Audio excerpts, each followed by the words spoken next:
Patuloy ngayong nakakaapekto ang hanging habagat sa Luzon. Ramdam yan sa ilang bahagi ng Metro Manila mula pa kaninang madaling araw. Ang mga taga-Pangasinan naman nangangamba sa posibleng pagbaha. Makibalita tayo kay Jasmine Gabriel.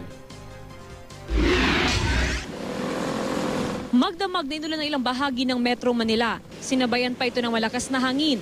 Sa Rojas Boulevard nga sa Maynila, halos tangayin ng ilang traffic signs sa kalsada. Kahit na tuloy-tuloy ang pag-ulan, wala namang kalsadang binaha. Ayon sa Pag-asa, epekto ng hanging habagat ang pag-ulan sa Metro Manila. Patuloy ring makakaapekto at magpapaulan ng habagat sa iba pang bahagi ng Luzon, kasama na ang Pangasinan. Dahil dito, naghahanda na mga taga-Dagupan sa posibilidad ng pagbaha. Nangangamba rin kasi sila na umapaw ang Pantal Sinukalan River sakaling bumuhos ang malakas na ulan. Ayon sa Waste Management Division ng lungsod, barado ng mga basura at water lily ang ilog, kaya puspusan ang kanilang paglilinis sa ilog. Ganito rin ang sitwasyon sa ilog sa bayan ng Kalasyaw.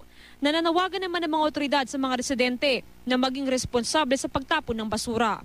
The rainy season na yung current ng water medyo normal na. Sen, pwede natin makapag-introduce na mitigating measures para mabawasan yan. Jasmine Gabriel, Nagbabalita Pilipinas.